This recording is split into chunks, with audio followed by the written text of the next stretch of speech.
ITI Barkhetri য'ত বামুণবাৰীত অৱস্থিত নতুনকৈ মানে এখন ইনষ্টিটিউট আৰম্ভ কৰিছে আমাৰ বামুণবাৰীত অৱস্থিত। গতিকে মই অলপ মানে ইনচাৰ্জৰ লগত কথা পাতি ইয়াতে কেনেকুৱা ধৰণৰ কোৰ্চ আছে কি আছে গোটেইখিনি মই কথা পাতি মানে সবিশেষ আপোনালোকক জনাম যাতে আপোনালোকৰ সুবিধা হয় এডমিশ্যন লওঁতে যাতে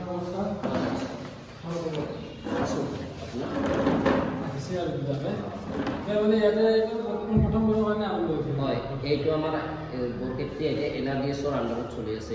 এইটো প্ৰথম বছৰৰ কাৰণে আমাৰ ইয়াত ফাৰ্ষ্ট ষ্টাৰ্টিং এনে আমাৰ NRDSৰ আণ্ডাৰত 4খন ITI চলি আছে। আমাৰ মংগলদৈ ITI NRDSৰ আণ্ডাৰত, তাৰপিছত লগতে আমাৰ গোলগঞ্জ ITI, দলগাঁও ITI আৰু লগতে আমাৰ বৰক্ষেত্ৰী ITI। এইটো আমাৰ NRDSৰ পৰা NRDS আণ্ডাৰত আমাৰ ITI চলি আছে। আৰু এইটো মানে আপোনালোকৰ প্ৰাইভেট নে মানে গভৰ্ণমেণ্টৰ? এইটো আমাৰ মানে PP মোৰ আণ্ডাৰটেকিং, মানে আধা গভৰ্ণমেণ্ট আধা প্ৰাইভেচন আছে। আৰু ইয়াতে কেনেকুৱা ধৰণৰ কোৰ্চ আছে মানে? এইটো আমাৰ এইটো নলবাৰী ITIৰ আণ্ডাৰত। ইয়াতে আমাৰ 5টা বিভাগত এডমিশ্যন চলি আছে। যিহেতু আমাৰ গভৰ্ণমেণ্টৰ নটিফিকেশ্যন হৈছে আমাৰ 14 তাৰিখ লাষ্ট ডেট আছিল। এতিয়া গভৰ্ণমেণ্টত ডেটটো আমাৰ এক্সচেঞ্জ কৰা হৈছে। এতিয়া আমাৰ 25 তাৰিখ লাষ্ট ডেট আছে। আমাৰ যদি ইয়াতে আমাৰ বৰ্তমান 5টা বিভাগত এডমিশ্যন চলিছে। যেনে আমাৰ ইলেক্ট্ৰিচিয়ান চলি আছে, ফিটাৰ আছে, ৱেল্ডাৰ, ৱায়াৰমেন আৰু কোপা। আমাৰ প্ৰত্যেকটা বিভাগতে আমাৰ চিট এটা লিমিটত, মানে এটা চিট এটা আসন সীমিত কৰি আছে। এতিয়াৰ পৰা আপোনালোকৰ ক্লাছ আৰম্ভ হ'ব? আমাৰ আগষ্টৰ পৰা আমি ক্লাছটো ষ্টাৰ্ট কৰিম। বৰ্তমানলৈকে কিমানজন ষ্টুডেণ্ট ইয়াতে এডমিশ্যন হৈছে? আমাৰ 60+ এতিয়া এডমিশ্যন হৈছে। 60+ হৈছে। মানে সীমিত হ'লে আৰু বেছি চিট নাই আৰু মানে যিসকল ইচ্ছুক প্ৰাৰ্থীয়ে আমাৰ লগত এডমিশ্যন ল'ব বিচাৰে, যিহেতু আমাৰ গভৰ্ণমেণ্টৰ যোনটো ডেট দিয়া আছে 25 তাৰিখ, তো 25 তাৰিখৰ আগত এডমিশ্যনটো ল'ব পাৰিব। তাৰপিছত আমি এডমিশ্যন দিব নোৱাৰিম। হোষ্টেলৰ সুবিধা আৰু আপোনাৰ কেণ্টিন? হোষ্টেলৰ সুবিধা আমাৰ এইবছৰ কৰা নাই, নেক্সট ইয়াৰৰ কাৰণে আমাৰ প্লেনিং হৈ আছে। নেক্সট ইয়াৰ আমি হোষ্টেলটোৰ ব্যৱস্থা কৰিম। প্লেচমেণ্ট গেৰাণ্টিটো কিমান আছে যে ল'ৰা ছোৱালী যদি এডমিশ্যন লয় তাৰপিছত পঢ়া হোৱাৰ পিছত কমপ্লিট হোৱাৰ পিছত মানে কিমান গেৰাণ্টি আছে যে মানে ল'ৰা মানে জব পাবই? আমাৰ 100% প্লেচমেণ্ট দিয়া হৈছে। এইটোৰ পৰা ফিক্স, একদম পুৰা ফিক্স। এইটো যি কি নহওক আপোনালোকে এডমিশ্যন ল'ব পাৰিব। ইয়াতে এডমিশ্যন ল'লে আপোনালোকৰ একেবাৰে জব 100% গেৰাণ্টি আছে। আৰু বেছি দূৰতো নহয়, একেবাৰে ওচৰত।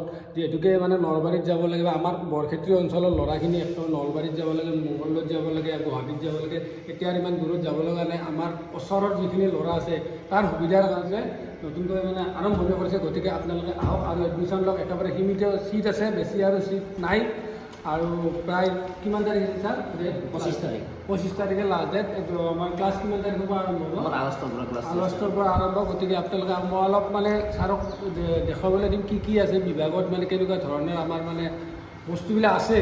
আৰু ক্লাছ পাৰ্টিকুলাৰ ৰুমবিলাক চাম আৰু মেইনটো আমাৰ লেব হ'ব। লেববিলাক কেনেকুৱা আছে, মানে ষ্টুডেণ্টৰ কাৰণে কিমান মানে হেল্পফুল হ'ব।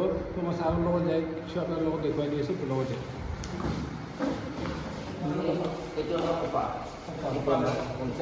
ইয়াতে মানে কেনেকুৱা ধৰণৰ ক্লাছ হ'ব? এইটো আমাৰ কপা, এইটো 1 ইয়াৰ 1 বছৰৰ। এইটো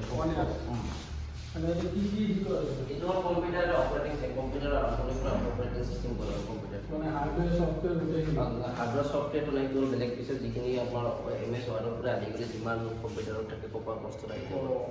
মানে এই যে MS ৱৰ্ড তাৰপিছত এক্সেল এইবিলাক থাকিব। মুঠতে কম্পিউটাৰটো কেনেকৈ প্ৰগ্ৰামিং কেনেকৈ কৰিব এই বস্তুখিনি কপাটোত থাকিব।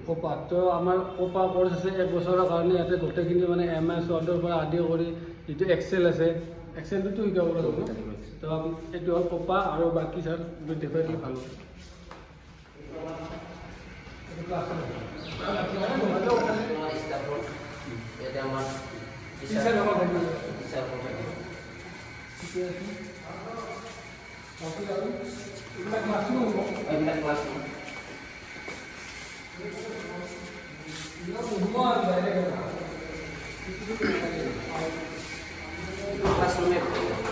ক্লাছৰুম এইটো বহুত এইটো আমাৰ ক্লাছৰুম লগতে এইখিনি আমাৰ কিবা মিটিং আমাৰ কেতিয়াবা মিটিং কৰাৰ কাৰণে আমাৰ এই ক্লাছৰুম যেনেকৈ আমাৰ স্পেচটো বহুত ডাঙৰ আছে।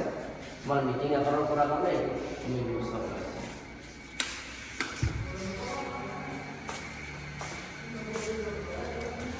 কম্পিউটাৰ লেব অলপ সময় এইবিলাক চব মেচিনেৰী সুবিধা। এইবিলাক চব মেচিন। তাতে কেনেকুৱা ধৰণৰ মানে আপোনালোকৰ ফিচাৰ যিটো পষ্টটো আছে তাতে মেইন জবটো কোনফালে মেইন জবটো আমাৰ ৰেলৱে বা ONGC এইবিলাক অল ইণ্ডিয়া অল ইণ্ডিয়া আমাৰ মানে বহুত ভেকেঞ্চি ওলায় ফিটাৰৰ পৰা যদি আমাৰ ফিটাৰত গভৰ্ণমেণ্ট ছেক্টৰত বা প্ৰাইভেট ছেক্টৰত ফিটাৰত ভেকেঞ্চি বহুত পোৱা যায় বৰ্তমানটো মই জানো এইটো ফিচাৰত হাইয়েষ্ট মানে IIT বেছিকৈ মানে আছে। হেৰি ওলাই আছে ন জব জব ওলাই আছে এইটো ফিচাৰ ইমান আৰু মানে এইবিলাক নুসুধো বহুত দীঘল হৈ যাব গতিকে আৰু বেলেগ আৰু কি আছে আমাৰ আৰু ইলেক্ট্ৰিচিয়ান আছে এইটো আমাৰ ইলেক্ট্ৰিচিয়ানৰ লেব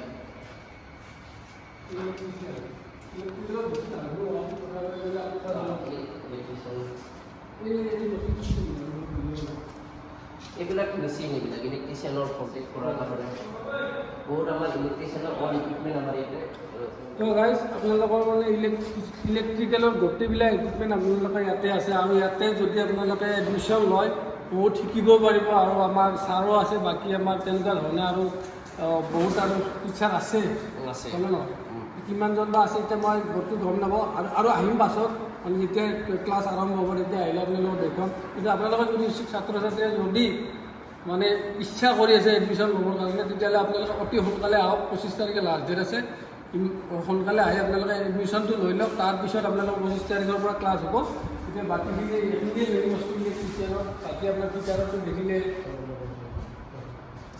আপোনালোকৰ ফিটাৰ দেখিলে কপাৰ লেব আছে বাকী মানে জেনেৰেলি কেইটা কোৰ্চ আছে আমাৰ 5টা কোৰ্চ আছে 5টা কোৰ্চ আছে এটা fitter copper fitter copper fitter আছে কপাৰ আছে ইলেক্ট্ৰিচিয়ান আছে ৱেল্ডাৰ আছে আৰু অইলমেন আছে 5টাৰে এডমিশ্যন চলি আছে 5টাৰে এডমিশ্যন চলি আছে তো ঠিক আছে এইখিনিয়ে আছিলে